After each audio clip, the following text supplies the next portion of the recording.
सो अब हम chapter start करते हैं अपना, that is principles of inheritance and variations. तो यहाँ पे हम क्या क्या स्टडी करेंगे? Mendel's laws of inheritance. Mendel ने कौन कौन से लॉज दिए इनहेरिटेंस के? Inheritance of one gene, then next is inheritance of two genes. तो इनहेरिटेंस ऑफ वन जीन में हम स्टडी करेंगे monohybrid cross, inheritance of two genes में स्टडी करेंगे dihybrid cross. Then sex determination, next is mutation and genetic disorders. Terms हमने कर ली थी। What is inheritance? Transmission of characters from parents to their offsprings, that is called as inheritance. And variation क्या होता है? What are variations? The degree by which progeny is differ from their parents. Unit क्या है inheritance की? Gene. और gene क्या है? That is a part of DNA and which carry a particular information. Next is, have you ever wondered why an elephant always gives birth only to a baby elephant and not some other animal? Or why a mango seed forms only a mango plant and not any other plant? तो कहा कि जो elephant है वो किसको produce करता है? Baby elephant ही बनाता है, कोई और एनिमल की प्रोडक्शन नहीं करता है। वैसे ही जो मैंगो सीड है वो सिर्फ मैंगो ट्री ही बनाता है, वो बनाना ट्री क्यों नहीं बना देता? Given that they do are the offspring identical to their parents, और do they show differences in some of their characteristics. तो क्या जो ऑफस्प्रिंग्स हैं वो पेरेंट्स के सिमिलर होते हैं या डिफरेंट भी होते हैं? Have you ever wondered why siblings sometimes look so similar to each other और समटाइम्स इवन सो डिफरेंट? तो जो सिबलिंग्स हैं, जो ब्रदर्स या सिस्टर्स होते हैं, वो आपस में कई बार बहुत सिमिलर होते हैं कैरेक्टर्स में और कई बार डिफरेंट होते हैं। तो यहाँ पे ये बहुत सारे क्वेश्चंस हैं जिनको अंडरस्टैंड करने के लिए हमें उनके जेनेटिक मेकअप को स्टडी करना होता है, जीन्स को स्टडी करना होता है। These and several related questions are dealt with scientifically in a branch of biology known as genetics. तो ये जितने भी क्वेश्चंस हैं कि क्यों ऑर्गेनिजम्स जो हैं वो कई बार सिमिलर हैं देखने में, कई बार डिफरेंट हैं, या जो एलिफेंट है वो किसी और एनिमल की प्रोडक्शन नहीं कर रहा है, ये सब क्वेश्चंस जो हैं ये किस में आते हैं? इनको हम कहाँ स्टडी करते हैं? जेनेटिक्स में। जीन्स को स्टडी करेंगे तभी हमें पता चलेगा। यहाँ पे डेल्ट विद का मीनिंग क्या है? Concern, concern with, deal with, dealt mean concern. This subject deals with the inheritance as well as the variations of characters. तो जो जेनेटिक्स हैं, जेनेटिक्स में हम क्या स्टडी करते हैं? Inheritance and variations from parent to offspring. Next is, तो आप जेनेटिक्स की डेफिनेशन यहाँ पे बन जाती है। What is genetics? The study of inheritance and variations. Next term आ जाती है व्हाट इज इनहेरिटेंस। इनहेरिटेंस की डेफिनेशन है अब ये, it is the process by which characters are passed on from parent to their progeny. Progeny क्या है? Babies. तो पेरेंट्स से उनके बेबीज़ में जो कैरेक्टर्स ट्रांसफ़र होते हैं उनको हम क्या कहते हैं? Inheritance. It is the basis of heredity. Next है हमारे पास वेरिएशन। नेक्स्ट टर्म आ जाती है variation. It is the degree by which progeny differ from their parents. तो जो बेबीज़ हैं वो अपने पेरेंट्स से कितना डिफरेंट हैं, वो किसकी वजह से है? वेरिएशन की वजह से। तो हम उसको क्या टर्म देंगे? वेरिएशन। नेक्स्ट है humans knew from as early as 8000 to 1000 BC that one of the causes of variation was hidden in sexual reproduction. तो कहाँ काफ़ी टाइम से जो है ह्यूमंस क्या जानते हैं कि जो कॉज है वेरिएशन का वो किसकी वजह से है? सेक्सुअल रिप्रोडक्शन की वजह से। हमें पता है सेक्सुअल रिप्रोडक्शन में वेरिएशंस ज़्यादा होती हैं as compare to asexual. Asexual में जनरली जो ऑर्गेनिजम्स हैं वो कैसे होते हैं, identical. They exploited the variations that were naturally present in the wild populations of plants and animals to selectively breed and select for organisms that possessed desirable characters. तो कहा ये जो ह्यूमंस हैं, अब इनको पता चल गया कि ये जो वेरिएशंस हैं, डिफरेंट कैरेक्टर्स हैं, ये किसकी वजह से हो रहे हैं, सेक्सुअल रिप्रोडक्शन की वजह से। तो धीरे धीरे उन्होंने क्या किया कि जो वाइल्ड पॉपुलेशंस थी, जो वाइल्ड एनिमल्स थे, वाइल्ड प्लांट्स थे, उनको एक्सप्लॉइट करना शुरू कर दिया। कैसे? उन्होंने जो जैसे वाइल्ड जो प्लांट्स हैं, फॉर एग्जांपल वाइल्ड प्लांट्स हैं, तो उन्होंने डिज़ायरेबल कैरेक्टर्स वाले प्लांट्स को क्रॉस करवाया। फिर उस क्रॉसिंग से जो ऑर्गेनिज्म प्रोड्यूस हुआ वो कैसा होगा, डिज़ायरेबल कैरेक्टर्स का होगा। तो इसकी वजह से जो अब ये वाइल्ड पॉपुलेशंस हैं, ये नेचुरल में वे में खुद ग्रो होती, तो ऑर्गेनिज्म पता नहीं कैसा बनता। अब खुद अगर ह्यूमन बीइंग जो है क्रॉसिंग करवाएगा, ब्रीडिंग करवाएगा, उससे जो ऑर्गेनिज्म प्रोड्यूस होगा वो डिफरेंट होगा। यानी ये जो ह्यूमन बीइंग हैं, ये क्या कर रहे हैं, जो वाइल्ड पॉपुलेशंस हैं, जो नेचुरल अकरिंग पॉपुलेशंस हैं, उनको डिस्ट्रॉय कर रहे हैं। For example through artificial selection and domestication. अब आर्टिफिशियल सिलेक्शन के थ्रू क्या हुआ, जो आर्टिफिशियल सिलेक्शन क्या है, जिनमें ह्यूमन खुद ब्रीड करवा रहा है ऑर्गेनिजम्स को। Through artificial selection and domestication from ancestral wild cows we have well known Indian breed, for example Sahiwal cows in Punjab. तो ये आर्टिफिशियल सिलेक्शन की वजह से जो वाइल्ड काउज हैं, अब उनकी नई ब्रीड तैयार की गई है जिसका नाम है Sahiwal. We must however recognize that though our ancestors knew about the inheritance of characters and variations, they had very little idea about the scientific basis of these phenomena। तो हमें यहाँ से क्या पता चलता है कि जो हमारे एंसेस्टर्स थे, उनको पता था कि ये वेरिएशन किस वजह से होती है, सेक्सुअल रिप्रोडक्शन की वजह से होती हैं, और उनको इनहेरिटेंस और वेरिएशन के बारे में भी थोड़ी बहुत नॉलेज थी, बट उनको इनका साइंटिफिक बेस क्या है, साइंटिफिक रीज़न क्या है, शायद इसके बारे में वो बहुत कम जानते थे। नेक्स्ट हम स्टडी करते हैं मेंडल्स लॉज ऑफ इनहेरिटेंस, यानी जो इनहेरिटेंस के लॉज दिए वो किन्होंने दिए, मेंडल ने। तो जो मेंडल हैं उनका नाम क्या है, ग्रिगोर मेंडल। ग्रिगोर मेंडल ने अपना जो एक्सपेरिमेंट है वो किस पे किया, गार्डन पीस पे। और गार्डन पीस जो है वो जनरली जो हम घरों में यूज़ करते हैं पीस वही हैं, और उनका साइंटिफिक नेम क्या होता है, पाइसम सेटाइवम। और इस पर इन्होंने कितने टाइम पीरियड के लिए काम किया, 7 ईयर्स के लिए, 1856 to 1863। He proposed the laws of inheritance in living organisms. During Mendel's investigations into inheritance patterns, it was for the first time that statistical analysis and mathematical logic were applied to problems in biology। Generally biology में पहले कहीं भी mathematics या stats का use नहीं हुआ था। ये मेंडल के टाइम में ही फर्स्ट टाइम ऐसा हुआ कि यहाँ पर कुछ मैथमेटिकल कैलकुलेशंस के थ्रू जो है वो एक्सपेरिमेंट को स्टडी किया गया। His experiments had a large sampling size. तो उसके एक्सपेरिमेंट में बहुत सारा डाटा था उसके पास, which gave greater credibility to the data that he collected. तो ज़्यादा सैम्पलिंग साइज होने की वजह से उसके पास डाटा भी बहुत ज़्यादा था, जिसकी वजह से उसको क्रेडिट मिला। Also the confirmation of his influences from experiments on successive generations of his test plants proved that his results pointed to a general rules of inheritance rather than being unsubstantiated ideas।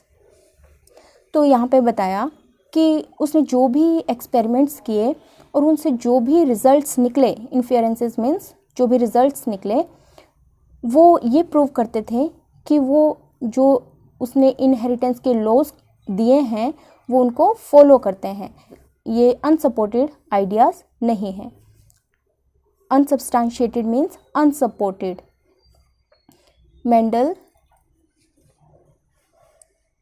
Mendel investigated characters in the garden pea plant that were manifested as two opposing traits. For example, tall or dwarf plants, yellow or green seeds.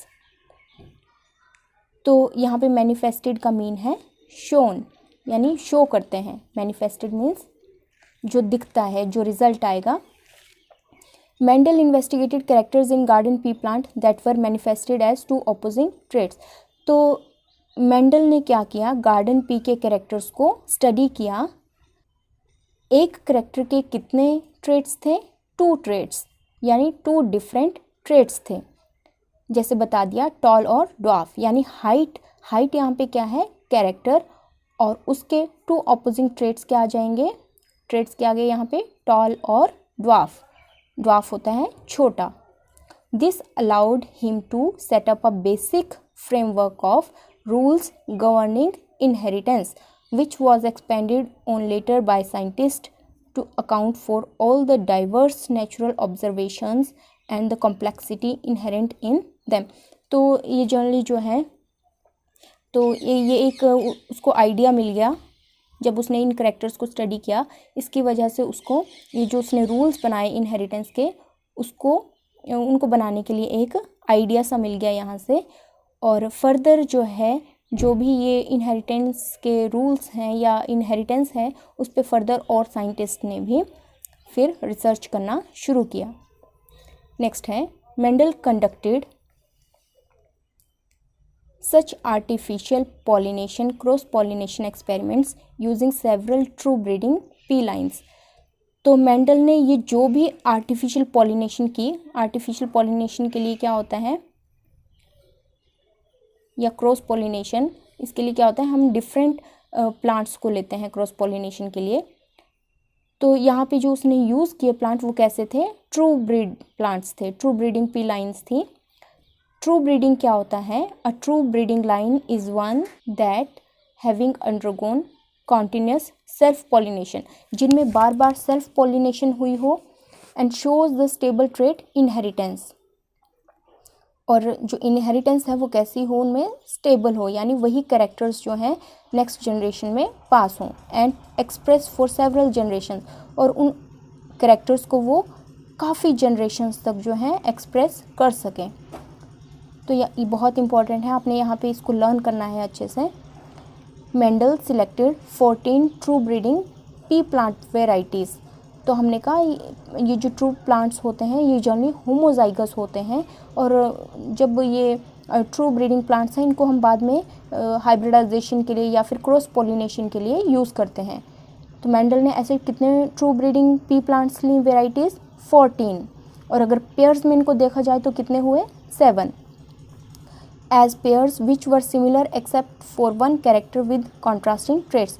यानी अगर हम, उन्होंने, Mendel ने 7 characters को study किया, 7 characters, एक character के अगर 2 कॉन्ट्रास्टिंग ट्रेट्स हैं तो 7 के कितने कॉन्ट्रास्टिंग ट्रेट्स होंगे, 14, यानी 14 पी प्लांट्स पे जो मेंडल है उसने इसको स्टडी किया। Some of the contrasting traits selected were smooth और रिंकल्ड सीड। अब यहाँ पे एग्जांपल दिया है कि जो कॉन्ट्रास्टिंग ट्रेट्स हैं वो कैसे हैं, स्मूथ हो सकता है सीड या फिर रिंकल्ड सीड हो सकता है। सीड कैसा हो सकता है, येलो हो सकता है या फिर ग्रीन हो सकता है। इन्फ्लेटेड और कंस्ट्रिक्टेड, इन्फ्लेटेड मीन्स फुल और कंस्ट्रिक्टेड मीन्स जिसमें कॉन्स्ट्रिक्शंस हों। ग्रीन और येलो पोड्स, तो जो छिलका होता है, पोड होता है, वो कैसा हो सकता है, येलो या फिर ग्रीन। एंड टॉल और ड्वार्फ। तो हम यहाँ पे जनरली यहाँ पे स्टडी करेंगे, अभी हम डायग्राम स्टडी करेंगे। यहाँ पर हम इस फिगर को अच्छे से समझ लेते हैं। यहाँ पे दिया है, ये डायग्राम किस चीज़ की है, 7 pairs of contrasting traits in P plant studied by Mendel. 7 pairs दिए हैं यहाँ पे कॉन्ट्रास्टिंग ट्रेट के, यानी टोटल कॉन्ट्रास्टिंग ट्रेट्स कितने हैं यहाँ पे, 14, और पेयर्स में कितने हैं, 7, यानी कैरेक्टर 7 हैं एंड कॉन्ट्रास्टिंग ट्रेट्स कितने हैं, 14। तो यहाँ पे सबसे पहले हम देखेंगे, यहाँ पे कैरेक्टर दिया है, उसके बाद दिया है डोमिनेंट ट्रेट, उसके बाद रिसेसिव ट्रेट। हमने कहा एक ही कैरेक्टर के दो ट्रेट्स होते हैं। कैरेक्टर फॉर एग्जांपल यहाँ पे सबसे पहले क्या है, सीड शेप। तो सीड शेप जो है, शेप क्या है हमारे पास यहाँ पे, कैरेक्टर। और यहाँ पे ट्रेट एक है डोमिनेंट ट्रेट, दूसरा है रिसेसिव ट्रेट। तो एक ही कैरेक्टर के दो डिफरेंट फॉर्म्स कौन सी हैं, दो डिफरेंट ट्रेट्स कौन से हैं, एक राउंड है, दूसरा रिंकल्ड है। राउंड भी एक ट्रेट है, रिंकल्ड भी एक ट्रेट है, बट राउंड जो है वो डोमिनेंट ट्रेट है एंड रिंकल्ड क्या है, रिसेसिव ट्रेट है। तो जब हम इनको क्रॉस करवाएंगे तो डोमिनेंट हमेशा अपने आप को एक्सप्रेस करता है और जो रिसेसिव है उसका कैरेक्टर हाइड हो जाता है। इनको क्रॉसिंग करवाएंगे तो कौन सा कैरेक्टर सामने आएगा, डोमिनेंट वाला, यानी जो हमारे पास सीड बनेगा वो कैसा होगा, राउंड, वो रिंकल्ड नहीं होगा, क्योंकि डोमिनेंट ट्रेट ही अपने आप को एक्सप्रेस करता है। नेक्स्ट हमारे पास है सीड कलर। सीड कलर क्या है, कैरेक्टर। सीड कलर के दो ट्रेट्स कौन से हैं, येलो एंड ग्रीन। तो सीड कलर जो है येलो वो डोमिनेंट ट्रेट है और ग्रीन कलर का सीड जो है वो रिसेसिव ट्रेट है। Next is third one, flower colour. Flower colour violet जो है वो डोमिनेंट ट्रेट का है एंड वाइट कैसा है, रिसेसिव ट्रेट का। नेक्स्ट इज पोड शेप, यानी जो छिलका है मटर का वो कैसा होता है, फुल जो होगा, या फिर इसको हम इन्फ्लेटेड भी कहते हैं। इन्फ्लेटेड अभी हमने टर्म पढ़ी। तो फुल जो है वो कैसा है, डोमिनेंट ट्रेट का है एंड कंस्ट्रिक्टेड कैसा है, रिसेसिव ट्रेट का। Next is pod colour. छिलके का कलर अब देखें तो ग्रीन जो है वो डोमिनेंट है यहाँ पे एंड येलो कैसा है, रिसेसिव। तो जनरली बच्चे यहाँ पे कंफ्यूज हो जाते हैं, कंफ्यूज नहीं होना है। पोड कलर आपने अच्छे से देखना है, सीड कलर अच्छे से देखना है। सीड कलर की बात करेंगे तो येलो डोमिनेंट है एंड ग्रीन रिसेसिव है, ये आपको लर्न करना है। और पोड कलर की बात करेंगे तो पोड कलर ग्रीन यहाँ पे डोमिनेंट है एंड येलो रिसेसिव है। नेक्स्ट आ जाता है फ्लावर पोजीशन। फ्लावर की पोजीशन क्या हो सकती है, या तो एक्सियल या फिर टर्मिनल। एक्सियल यहाँ पे डोमिनेंट है एंड टर्मिनल कैसा है, रिसेसिव। एक्सियल मीन्स जो एक्सिस पे लगता है प्लांट, यानी जो मेन ब्रांच है वो कॉन्टिन्यूसली ग्रो होती रहती है और जो फ्लावर्स हैं वो साइड में लगते हैं। जैसे ये हमारे पास प्लांट है तो यहाँ पे साइड में लगेगा, जो मेन ब्रांच है वो कॉन्टिन्यूसली ग्रो करती रहेगी।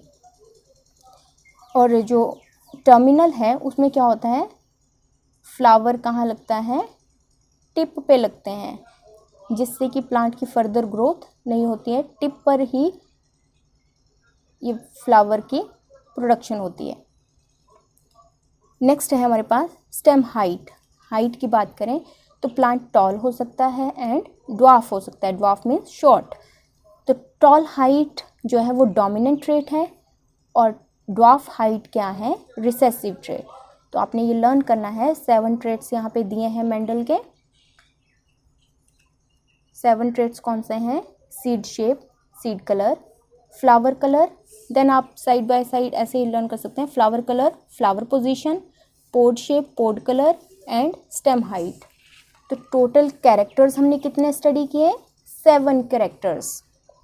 और हर एक कैरेक्टर के कितने ट्रेट्स हैं, 2 ट्रेट्स। तो यानी अगर एक कैरेक्टर के 2 ट्रेट हैं तो 7 कैरेक्टर्स के कितने ट्रेट्स होंगे, यहाँ पे 14 ट्रेट्स। यहाँ पर भी हम कॉन्ट्रास्टिंग ट्रेट्स को देख लेते हैं। ये कैरेक्टर्स जो हमने पीछे स्टडी किए, अब यहाँ पे लर्न करना इजी है। सबसे पहले स्टेम हाइट दिया है। कॉन्ट्रास्टिंग ट्रेट्स क्या है इसके, tall and dwarf. Then flower colour violet और वाइट, फ्लावर पोजीशन एक्सियल और टर्मिनल, पोड शेप, इन्फ्लेटेड और कंस्ट्रिक्टेड। इन्फ्लेटेड के लिए आप फुल यूज़ कर सकते हैं टर्म। पोड शेप ग्रीन और येलो, सीड शेप राउंड और रिंकल्ड, सीड कलर कैसा है, येलो एंड ग्रीन। तो ये आप टेबल लर्न करेंगे, यहाँ पे इजी है। और पोड कलर में और सीड कलर में आपने ध्यान रखना है, पोड कलर ग्रीन जो है वो डोमिनेंट है एंड सीड के केस में येलो डोमिनेंट है कलर। नेक्स्ट हम नेक्स्ट वीडियो में स्टडी करेंगे इनहेरिटेंस ऑफ वन जीन।